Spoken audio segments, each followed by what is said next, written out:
여보, 나 지금 눈 떠지는데. 그 말을 들은 건 사고 다음 날 새벽이었습니다. 전날 밤 시어머니는 병원 복도에서 저를 불러 세웠습니다. 이제 우리 집 며느리 아니야. 연락하지 마. 식물인간 판정이 난 아들 곁에서 저를 내쫓은 겁니다. 그런데 그 남편이 눈을 떴습니다. 그리고 첫 마디가 그것이었습니다. 어머니한테 전화하지 마. 내가 직접 할게. 저는 28배 시집을 왔습니다. 1989년 가을이었습니다. 코스모스가 길가에 피어 있던 날, 저는 하얀 웨딩드레스를 입고 낯선 남자의 손을 잡았습니다. 남편 박진수 씨는 과묵한 사람이었습니다. 말이 없었지만 성실했습니다. 눈빛이 따뜻했습니다. 그것만으로 충분하다고 생각했습니다. 그런데 결혼식 날 저녁 시어머니 오말순 씨가 저를 부엌으로 불렀습니다. 하객들이 아직 마당에 있을 때였습니다. 우리 집 살림 어떻게 하는지 알지? 네, 어머니. 모르면 배워야 해. 우리 집은 새벽 5시에 일어나. 저는 고개를 숙였습니다. 진수한테는 아깝지. 그 말이 끝이었습니다. 시어머니는 부엌에서 나갔습니다. 저는 혼자 서 있었습니다. 결혼 첫날 밤 저는 그 말의 무게를 생각했습니다. 아깝다. 내가 부족하다는 말이었습니다. 내가 모자란 며느리라는 선고였습니다. 그날부터 시작됐습니다. 저는 새벽 4시 50분에 일어났습니다. 5시보다 10분 먼저. 시어머니보다 먼저 부엌에 서 있어야 했으니까요. 밥을 짓고 국을 끓이고 반찬을 냈습니다. 시아버지 진지부터 시어머니 밥상, 남편 밥상. 아침을 먹고 나서야 제 밥을 먹었습니다. 남은 걸로. 처음엔 그게 당연한 줄 알았습니다. 며느리란 그런 것이라고 배웠으니까요. 시어머니는 반찬의 트집을 잡았습니다. 국이 싱겁다. 생선이 질기다. 이게 된장찌개야, 물이야? 저는 매일 고쳤습니다. 더 짜게, 더 부드럽게, 더 진하게. 그래도 시어머니는 한 번도 맛있다고 하지 않았습니다. 남편은 그런 어머니를 말리지 않았습니다. 그냥 밥을 먹었습니다. 묵묵히. 저는 그것도 참았습니다. 아이가 생겼습니다. 결혼 이듬해 봄딸이 태어났습니다. 시어머니는 병원에 오지 않았습니다. 딸이라며. 뭐하러 가? 남편에게 들었습니다. 저는 혼자 분만실에 있었습니다.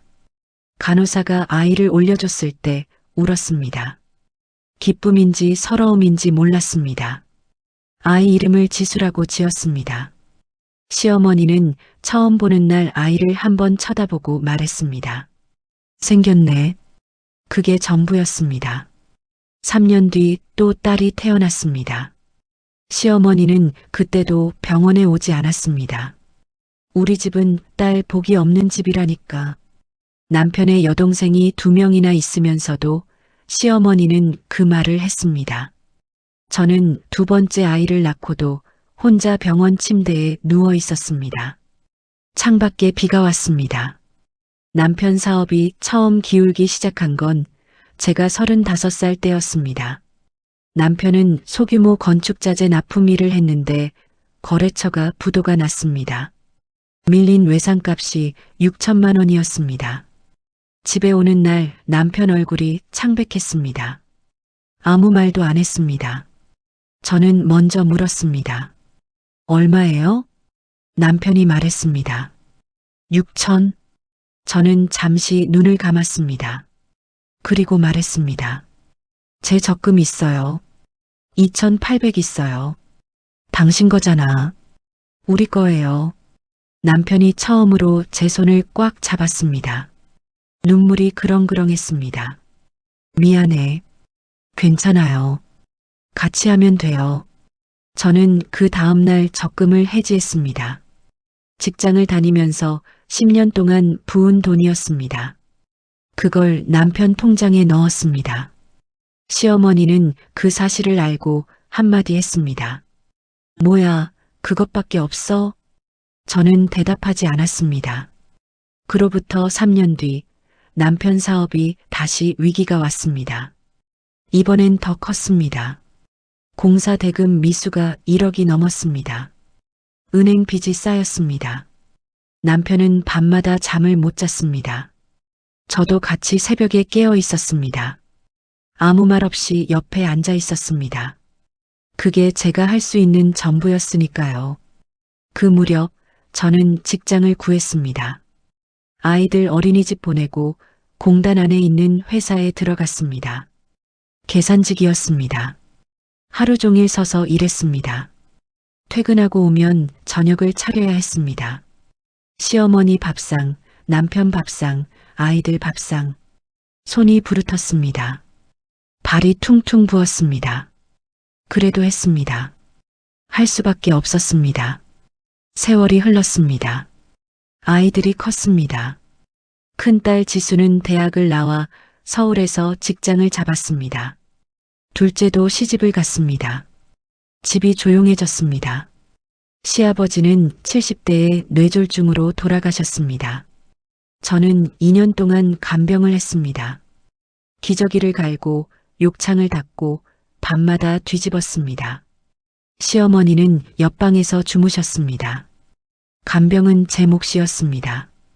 며느리가 해야지. 그 한마디였습니다. 시아버지가 돌아가신 날 저는 운동장 한켠에 앉아 처음으로 혼자 울었습니다. 슬픔인지 해방감인지 미안함인지 복잡한 감정이었습니다. 그 뒤로도 시어머니와 함께 살았습니다. 시어머니는 노안으로 허리가 굽었지만 입은 여전히 날카로웠습니다. 당신은 왜 항상 그 모양이야? 이 나이에 반찬을 이렇게 해? 우리 진수가 불쌍하지. 남편이 환갑이 됐을 때 작은 파티를 했습니다. 가족끼리만. 딸들이 케이크를 사왔습니다. 남편이 촛불을 불었습니다. 그 순간만큼은 집이 따뜻했습니다. 식사 후 남편이 저를 불렀습니다. 여보, 왜요? 고마워. 뭐가요? 다 고마워. 남편이 잔을 들었습니다. 저도 잔을 들었습니다. 당신이 없었으면 우리 진짜 망했을 거야. 저는 웃었습니다. 처음으로 그 집에서 제대로 웃은 것 같았습니다. 그리고 그게 마지막 평화로운 날이었습니다. 사고가 난 건 환갑 파티가 있고 2달 뒤였습니다. 토요일 아침이었습니다. 남편은 공사 현장으로 가는 길이었습니다. 요즘도 가끔 작은 현장 감리를 나갔습니다. 저는 아침 준비를 하고 있었습니다. 그런데 전화가 왔습니다. 모르는 번호였습니다. 여보세요. 혹시 박진수 씨 보호자분이세요? 심장이 먼저 알았습니다. 네, 아내입니다. 지금 한강성심병원 응급실에 계십니다. 빨리 오시는 게 좋을 것 같습니다. 손이 떨렸습니다. 국소틀 그대로 두고 나왔습니다. 가스도 못 껐습니다. 택시 안에서 전화를 했습니다. 시어머니한테, 어머니, 진수 씨가 사고가 났어요. 병원에 오셔야 할 것 같아요. 전화기 너머로 시어머니가 말했습니다. 어떻게 된 거야? 아직 몰라요. 저도 가는 중이에요. 알겠어. 택시가 병원 응급실 앞에 섰습니다. 저는 달렸습니다. 남편은 중환자실에 있었습니다. 트럭이 남편 차 옆을 들이박았다고 했습니다. 신호 대기 중이었는데 화물 트럭이 브레이크를 잃고 그대로 충돌한 것이었습니다. 남편 차는 가드레일에 처박혔습니다. 구조대가 문을 뜯어내고 꺼냈다고 했습니다. 의사가 나왔습니다. 보호자분이세요? 네, 아내입니다. 두부 손상이 심각합니다. 지금 의식이 없고 뇌압이 높아서 수술이 필요한 상황입니다. 수술을 하면요? 살 수도 있고 식물인간이 될 수도 있고 최악의 경우는 말씀드리기 어렵습니다.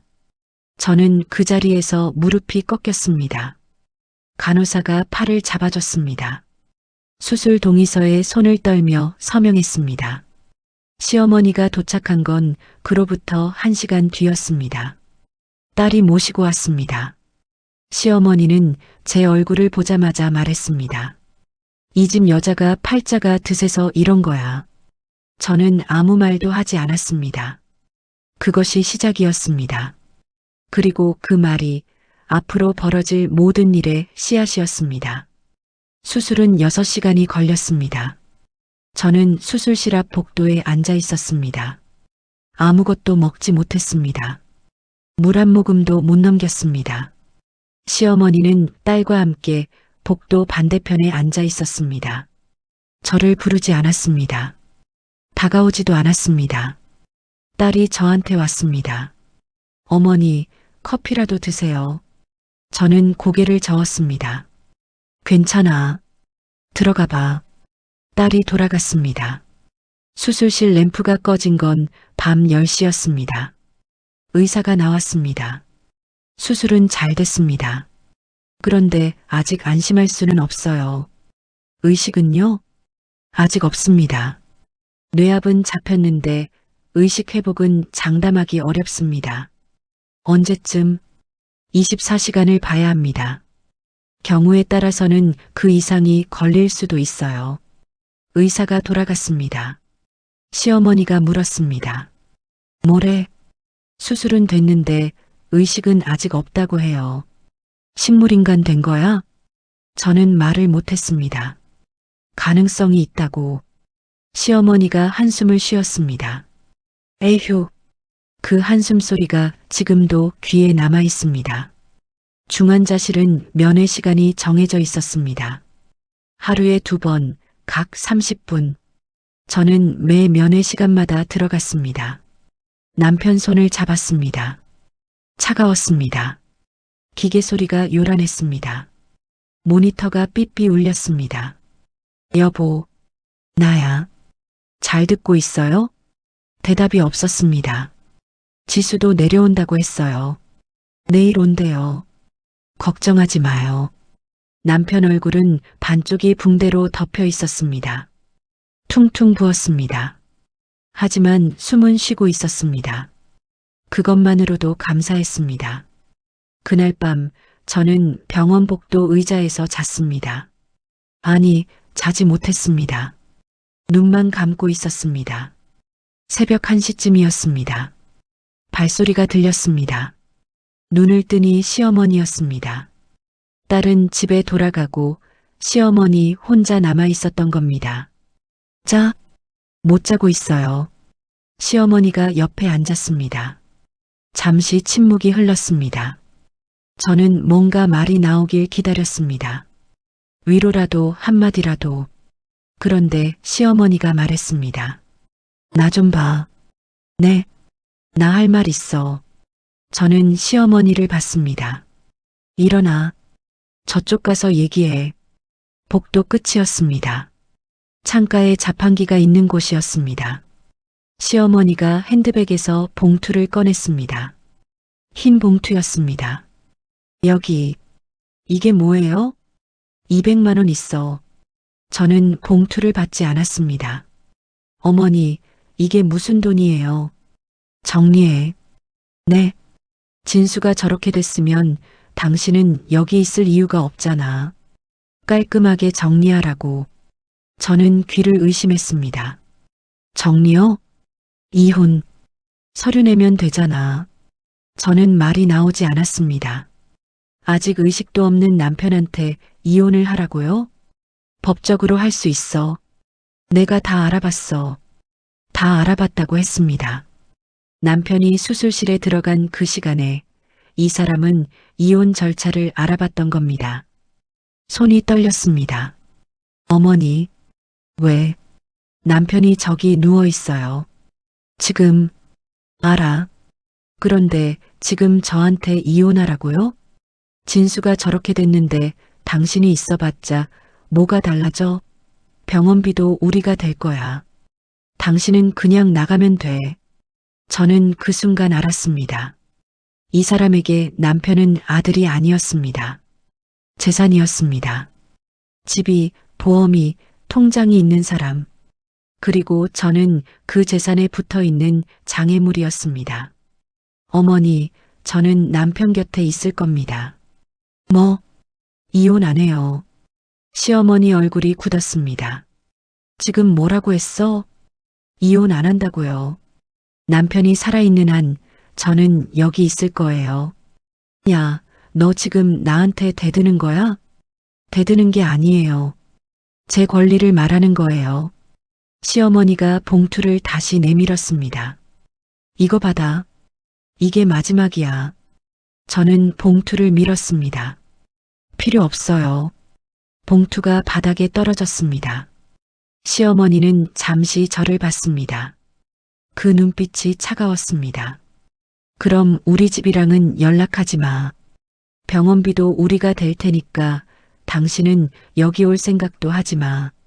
어머니, 저는 아내예요. 법적으로만 아내지. 그 말을 끝으로 시어머니는 봉투를 집어들고 엘리베이터를 눌렀습니다.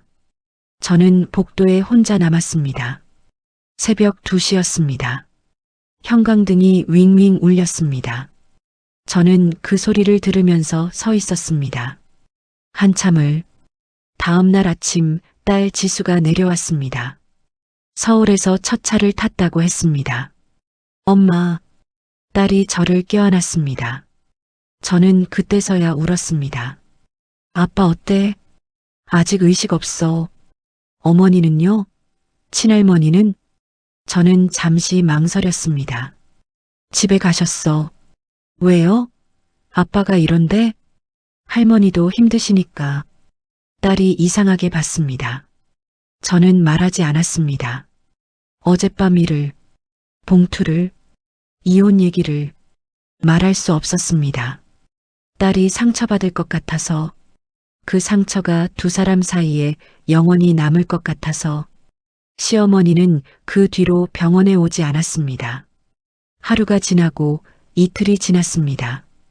사흘이 지났습니다. 저는 매일 병원에 있었습니다. 면회 시간마다 들어갔습니다. 남편 손을 잡고 말을 걸었습니다. 여보, 날씨가 맑아요. 오늘은 햇살이 들어와요. 지수가 왔어요. 옆에 있어요. 어서 깨어나요. 우리 기다리고 있어요. 대답은 없었습니다. 기계만 돌아갔습니다. 그런데 닷새째 되던 날이었습니다. 남편 친구 중 한 명이 병원을 찾아왔습니다. 오래된 사업 동료였습니다. 형수님, 저 왔어요. 어서 와요. 진수 형은요? 아직 의식 없어요. 그 친구가 잠깐 머뭇거렸습니다. 형수님, 드릴 말씀이 있는데요. 뭐예요? 어머니가 며칠 전에 저한테 전화했어요. 뭐라고요? 형 보험 얘기를 하시더라고요. 어디 보험 들어있는지 아느냐고. 저는 말이 막혔습니다. 그래서요? 저는 모른다고 했는데 형수님한테 말씀드리는 게 맞을 것 같아서요. 보험? 저는 보험 서류를 떠올렸습니다. 남편 책상 서랍에 있던 서류들. 집에 돌아가 확인해 보니 서랍이 비어 있었습니다. 보험 서류가 사라졌습니다. 남편 통장 사본도 없었습니다. 시어머니가 가져간 것이었습니다.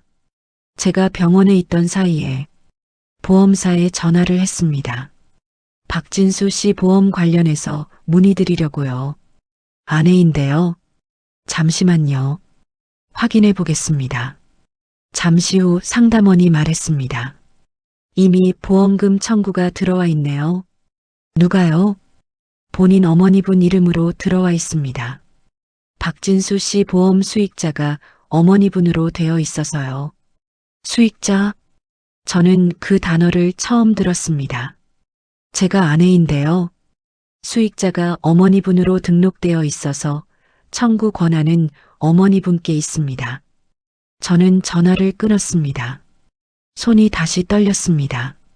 남편이 보험을 들 때 수익자를 어머니로 해뒀던 것이었습니다. 오래전에, 아마 결혼 전에, 그리고 한 번도 바꾸지 않았던 것이었습니다. 시어머니는 그것을 알고 있었습니다. 처음부터. 그래서 봉투를 내밀었던 것이었습니다. 200만 원으로 저를 내쫓으면 보험금은 고스란히 시어머니 것이 되니까요. 보험금이 얼마인지 알게 된 건 그 다음 날이었습니다. 남편 친구가 귀띔해줬습니다. 형이 보험을 꽤 들어뒀거든요. 사망이나 중증 장애 시에 나오는 거 합치면. 그가 말한 숫자는 2억 4천만 원이었습니다. 저는 숨이 멎는 것 같았습니다. 2억 4천. 그 돈이 시어머니 통장으로 들어가는 것이었습니다. 남편이 평생 부은 보험이, 저와 함께 살아온 세월의 보험이. 저는 그날 밤 병원 옥상에 올라갔습니다. 혼자 하늘을 봤습니다. 바람이 불었습니다. 울지 않았습니다. 눈물이 나지 않았습니다. 너무 지쳐서 어떻게 해야 하지 생각했습니다. 법적으로 싸울 수 있는지도 몰랐습니다. 변호사를 쓸 돈도 없었습니다. 내 통장엔 300만 원이 있었습니다. 집 대출이 아직 남아 있었습니다. 남편 명의의 집이. 저는 하늘을 보면서 중얼거렸습니다. 여보, 어떻게 해요? 대답은 없었습니다. 바람만 불었습니다. 그리고 저는 다시 내려갔습니다. 남편 곁으로. 그것이 제가 할 수 있는 전부였으니까요.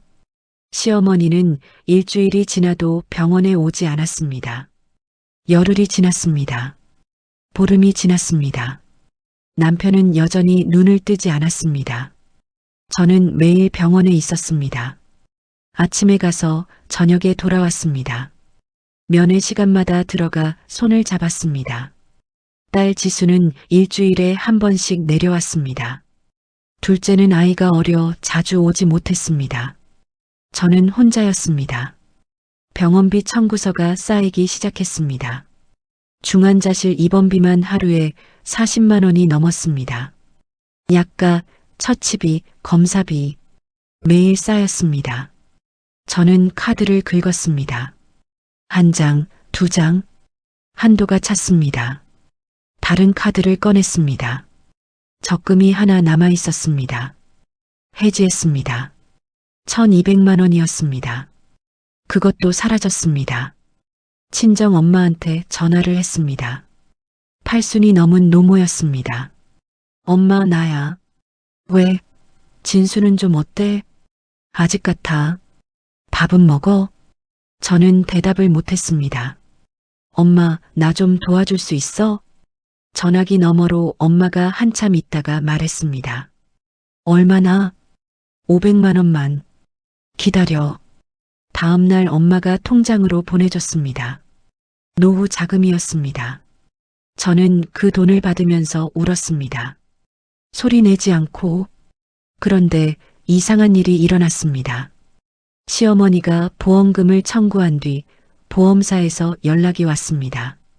박진수 씨가 현재 생존해 계셔서 사망보험금은 지급이 안 됩니다. 다행이었습니다.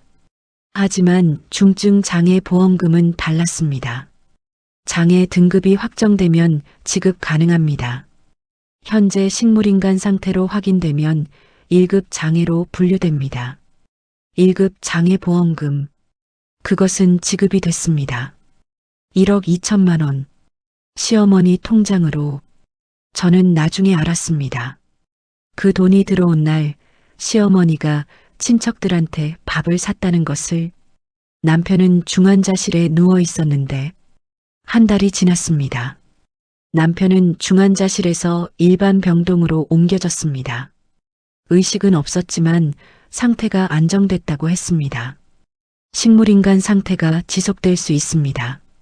장기적인 케어가 필요합니다. 의사가 말했습니다. 얼마나요? 개인차가 있습니다. 짧으면 몇 달, 길면 수년이 될 수도 있어요. 저는 고개를 끄덕였습니다. 알겠습니다. 보호자분이 힘드실 텐데 간병인을 쓰시는 것도 방법이에요. 간병인. 하루 13만 원이었습니다. 한 달이면 390만 원. 저는 할 수 없었습니다. 직접 했습니다. 낮에는 병원에서, 저녁에는 집에 돌아가 다음날 준비를 했습니다. 남편 몸을 닦고 욕창 예방 쿠션을 교체하고 소변줄을 확인하고 간호사한테 배워가면서 했습니다. 손이 굳어갔습니다. 등이 무거웠습니다. 그래도 했습니다.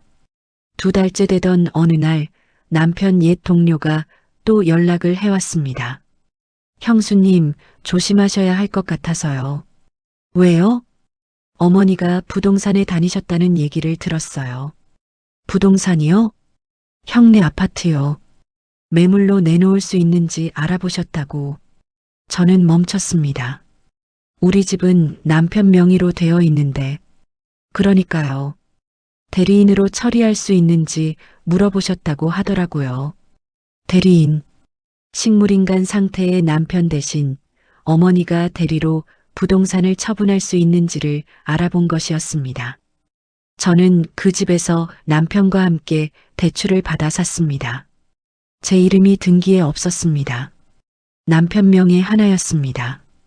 저는 그날 밤 잠을 못 잤습니다. 법원에 가봤습니다. 법무사 사무소에 먼저 들렸습니다. 사정을 설명했습니다. 남편이 식물인간 상태인데 시어머니가 집을 팔려고 한다고요?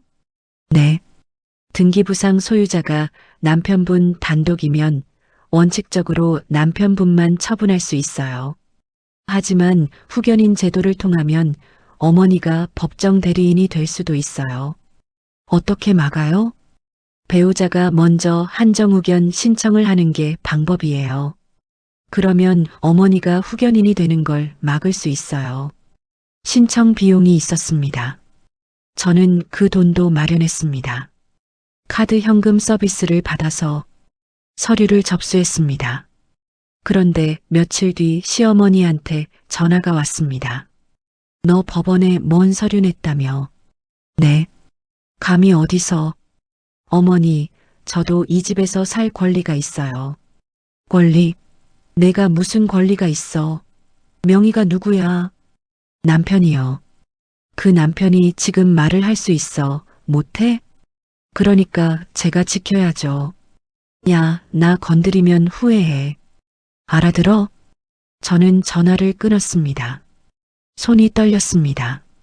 하지만 접수는 취소하지 않았습니다. 그 무렵 남편 상태에 변화가 있었습니다. 아주 미세한 것이었습니다. 담당 간호사가 말했습니다. 오늘 체온 조절 반응이 조금 달라요. 혹시 이름 불러보셨어요? 매일 불러요. 혈압이 이름 부를 때 살짝 달라지는 것 같긴 한데 제 기분 탓일 수도 있어요. 저는 그날 면회 시간에 더 크게 불렀습니다. 여보, 박진수 씨, 나야. 들려요? 아무것도 없었습니다. 움직임도 반응도. 저는 남편 귀에 대고 말했습니다. 집 걱정하지 마요. 내가 지키고 있어요. 당신 대신. 그리고 손을 놓고 나왔습니다. 복도를 걸으면서 저는 생각했습니다. 하느님, 제발 한 번만. 시어머니가 법정후견 신청을 했습니다. 저의 한정후견 신청보다 먼저 접수를 했습니다. 법무사가 연락을 줬습니다. 어머니 쪽에서 먼저 접수를 했네요. 그쪽 서류가 더 먼저 들어온 상태예요. 그러면요? 법원에서 양쪽 다 신문을 진행할 거예요. 배우자분이 더 적합한 후견인이라는 걸 소명해야 해요. 어떻게요? 간병사실, 재산관리 내역, 관계 증명 여러 자료가 필요해요. 저는 영수증을 모았습니다. 병원비 카드 내역을 출력했습니다. 면회 기록을 정리했습니다. 간호사한테 서명을 부탁했습니다. 두꺼운 파일이 만들어졌습니다.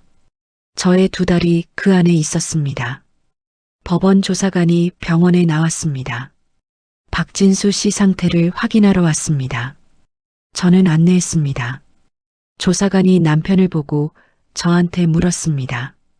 배우자분이 직접 간병을 하시나요? 네. 병원비는요? 제 카드로 냈어요. 어머니 쪽에서는 병원비를 부담하셨나요? 저는 잠시 생각했습니다. 안 하셨어요.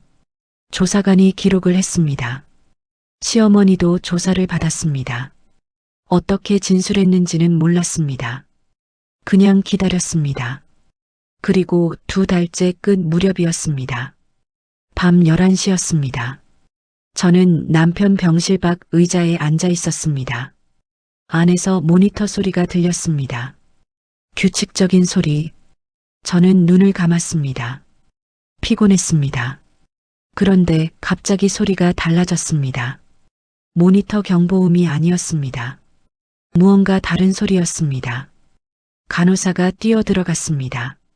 저도 따라 들어갔습니다. 남편 손가락이 움직이고 있었습니다. 아주 조금. 하지만 분명히. 간호사가 물었습니다. 박진수 씨 들리세요? 손가락 움직여 보세요.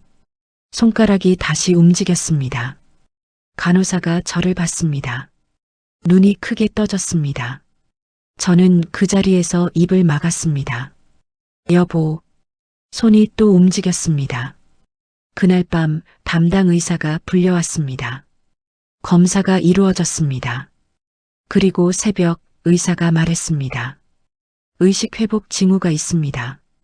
내일 아침까지 지켜봐야 합니다. 저는 복도에 주저앉았습니다. 2다리에 힘이 풀려서 그냥 그 자리에 앉아서 울었습니다. 소리 없이 아무도 없는 병원 복도에서 새벽 2시였습니다. 아침이 밝았습니다. 저는 복도 의자에서 눈을 떴습니다. 얼굴이 차가웠습니다. 밤새 창가 바람을 맞으며 잠이 들었던 모양이었습니다. 시계를 보니 오전 6시였습니다. 병실 문이 열렸습니다. 간호사였습니다. 보호자분, 좀 들어오세요. 저는 벌떡 일어났습니다. 무슨 일이에요? 들어오시면 알아요. 병실 안으로 들어갔습니다. 남편이 있었습니다. 눈이 열려 있었습니다. 아주 가늘게. 하지만 분명히 열려 있었습니다. 저는 걸음을 멈췄습니다. 여보. 남편의 눈이 천천히 저를 향해 돌아왔습니다. 여보. 저는 침대 옆으로 달려갔습니다. 손을 잡았습니다. 남편 입이 움직였습니다. 소리가 나지 않았습니다. 입 모양만. 저는 귀를 기울였습니다. 여보. 가느다란 목소리였습니다. 바람 빠지는 것 같은. 하지만 들렸습니다. 저는 펑펑 울었습니다. 의사가 왔습니다. 기적입니다. 의사도 그 말을 했습니다. 보통 이 정도 두부 손상에서 이렇게 빠르게 의식을 회복하는 경우는 드물어요. 앞으로는요, 재활이 필요합니다. 언어, 운동, 인지 모두. 시간이 걸리겠지만 가능성이 있어요. 얼마나요? 몇 달에서 길면 1년 이상. 하지만 의지가 있으면 빨라지기도 합니다. 저는 남편 손을 더 꽉 잡았습니다. 여보, 들려요? 이제 괜찮을 거래요. 남편이 눈으로 저를 봤습니다. 뭔가 말하려고 했습니다. 입이 움직였습니다. 저는 귀를 기울였습니다. 어머니한테 연락하지 마. 저는 굳었습니다. 뭐요? 어머니한테 연락하지 마. 분명한 말이었습니다. 목소리는 약했지만 의미는 또렷했습니다. 저는 남편을 봤습니다. 왜요? 남편이 눈을 감았습니다. 힘이 없어서였습니다. 잠시 후 다시 떴습니다. 그리고 말했습니다. 다 들었어. 다 들었다고요? 남편이 고개를 아주 조금 끄덕였습니다. 저는 말을 잇지 못했습니다. 식물인간 상태에서 의식이 없던 그 2달 동안 다 들었다고 했습니다. 언제부터요?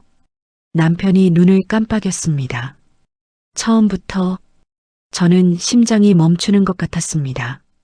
처음부터. 수술 직후부터. 병원 복도에서 시어머니가 했던 말. 봉투 200만 원. 이혼. 연락하지 말라는 말, 보험금, 집 매각, 그 모든 것을 남편이 듣고 있었습니다. 의식이 없는 척 누워서 기계 소리가 울리는 그 병실에서 눈을 감은 채로 다 듣고 있었습니다. 저는 한참 말을 못했습니다. 남편도 힘이 없어 눈을 감았습니다. 간호사가 말했습니다.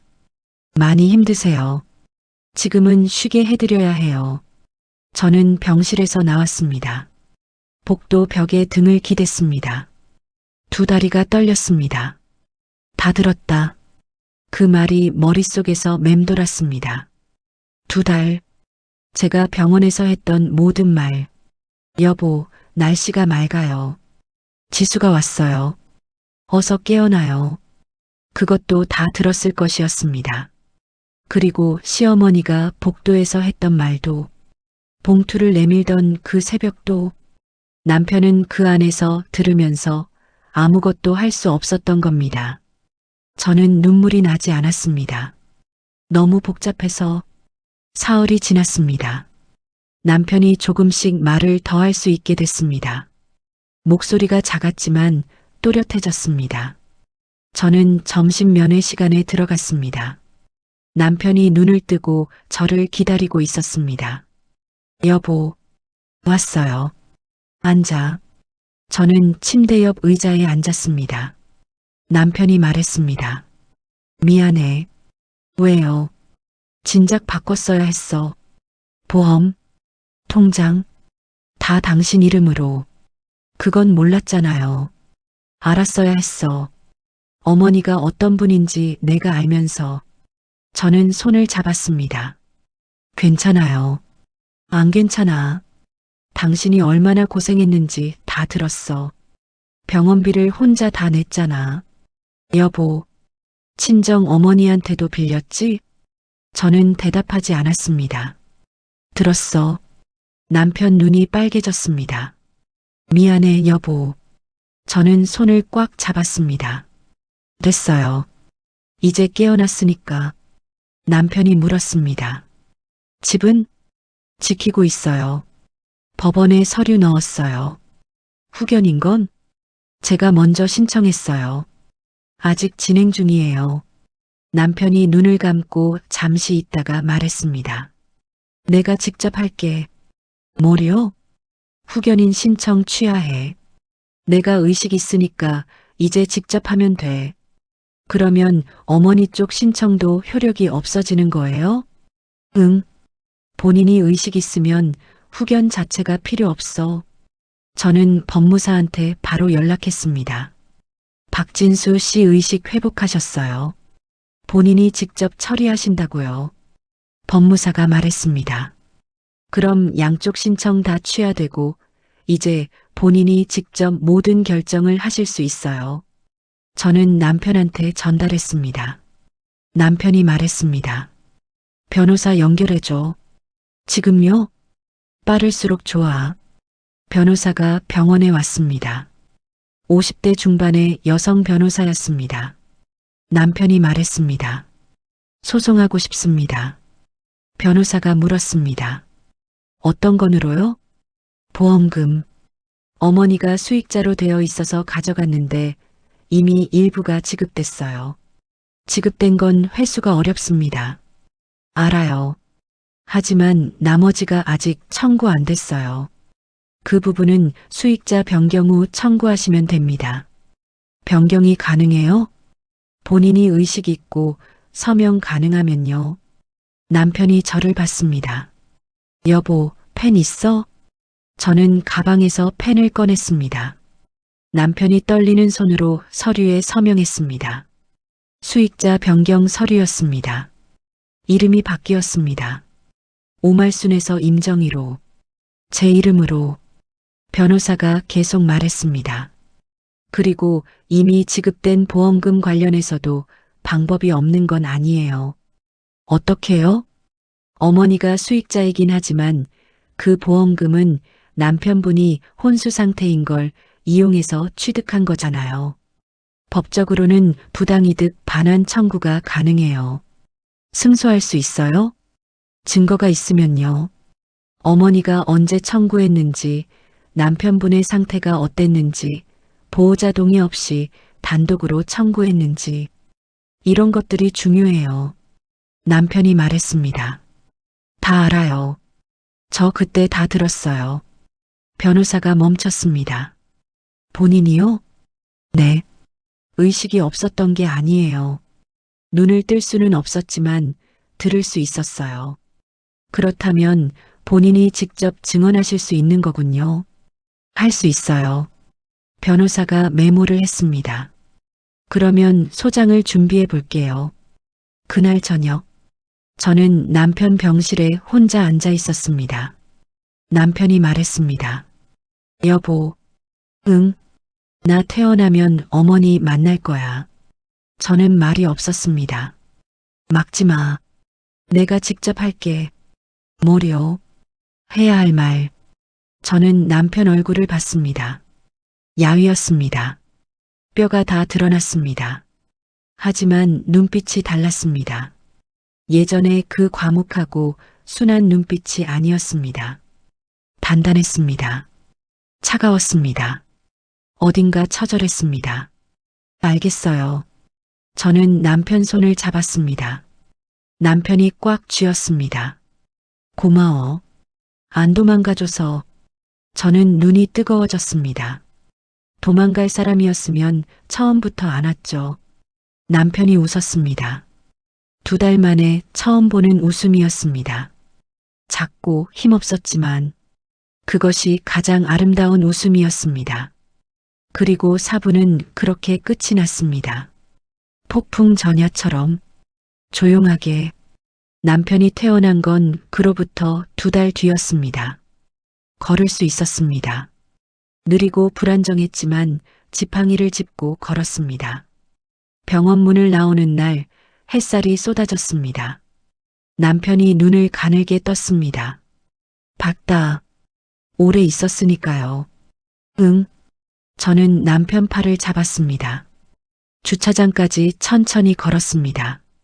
남편이 말했습니다. 오늘 어머니 만나러 가야겠어. 저는 조수석 문을 열면서 말했습니다. 알아요. 같이 갈 거야? 아니요. 당신 혼자 가요.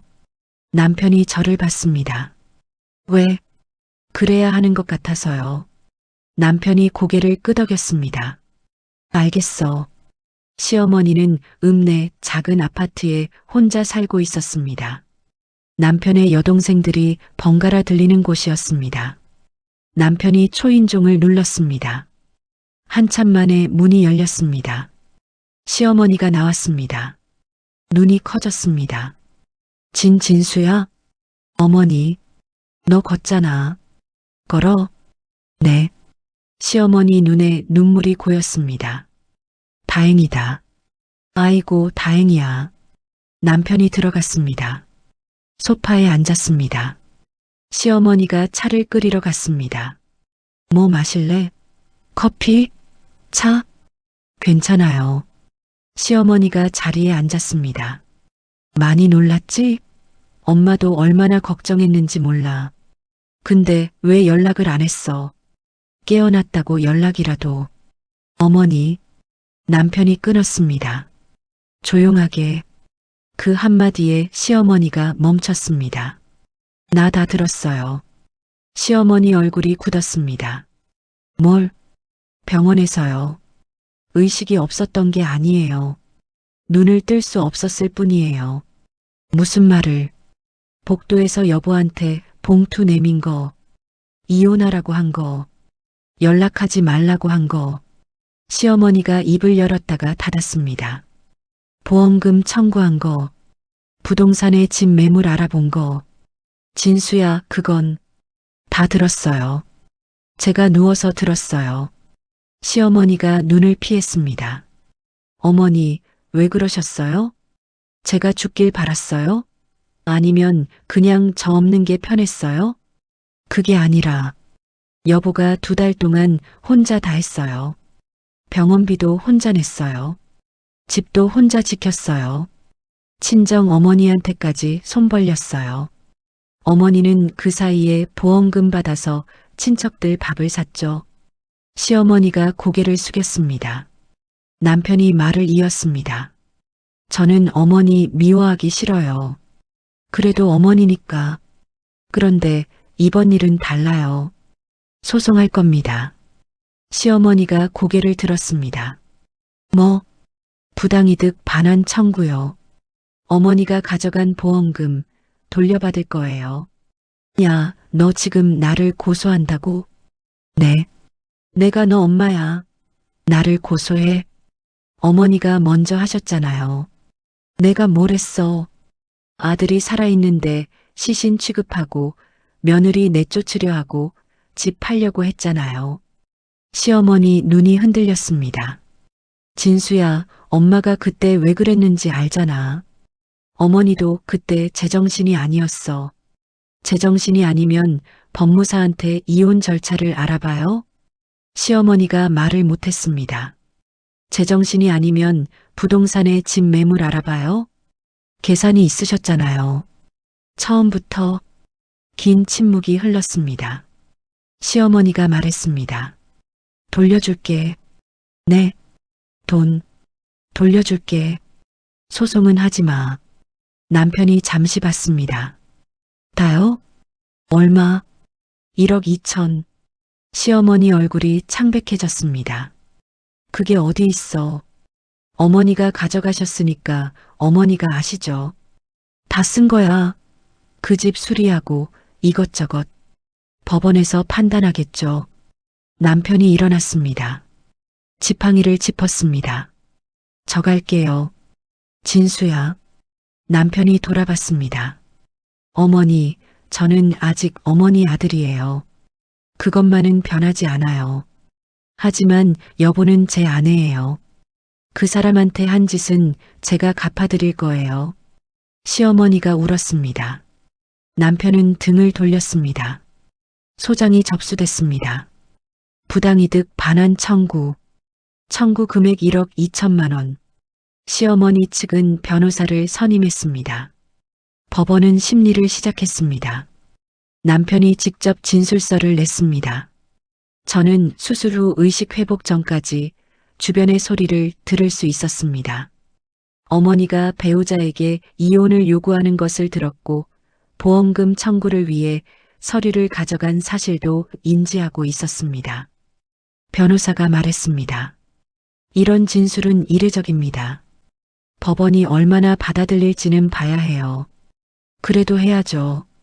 네, 해야죠.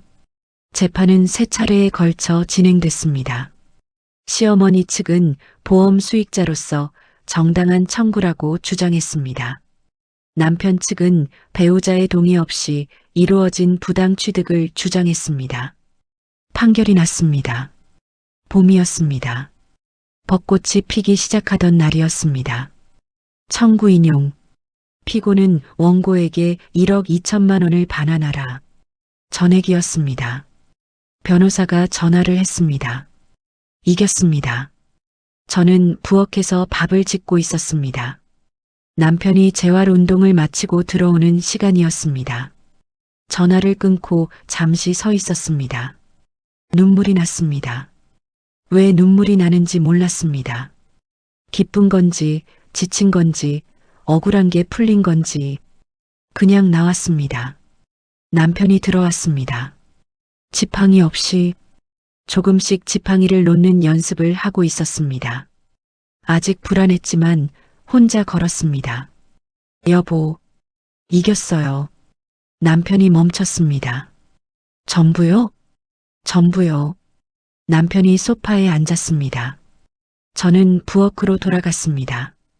밥을 퍼야 했습니다. 여보, 응? 어머니 항소하실 것 같아? 저는 잠시 생각했습니다. 모르죠. 하셔도 돼. 왜요? 어차피 질 거니까. 내가 다 증언할 거야. 저는 대답하지 않았습니다. 밥을 퍼서 상에 올렸습니다. 시어머니는 항소했습니다. 2달 뒤 고등법원 판결도 났습니다. 기각, 원심 유지, 전액 반환. 변호사가 다시 전화를 했습니다. 확정됐습니다. 알겠습니다. 저는 전화를 끊고 남편한테 말했습니다. 확정됐어요. 남편이 고개를 끄덕였습니다. 그뿐이었습니다. 요란하지 않았습니다. 시끄럽지 않았습니다. 그냥 고개를 끄덕이고 밥을 먹었습니다.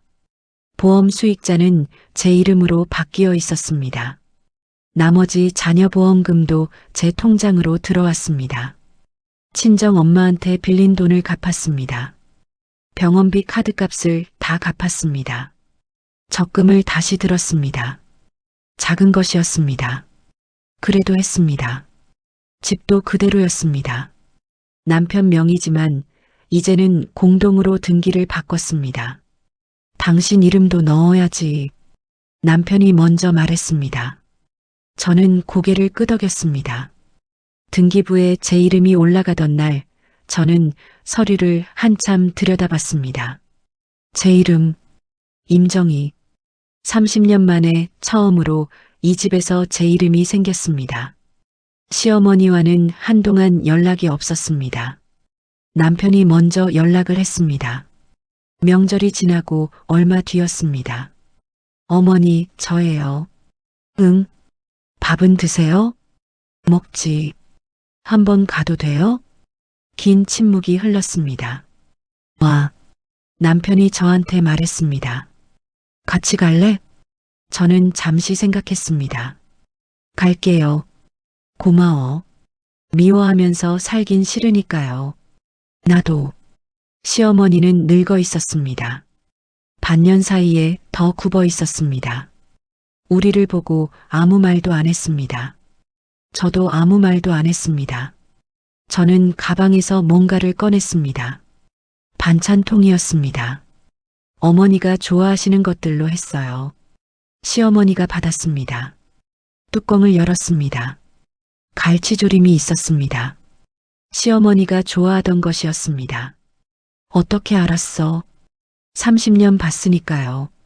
시어머니가 고개를 숙였습니다. 눈물이 떨어지는 게 보였습니다. 저는 부엌으로 들어갔습니다. 밥을 차렸습니다. 셋이서 먹었습니다. 조용했습니다.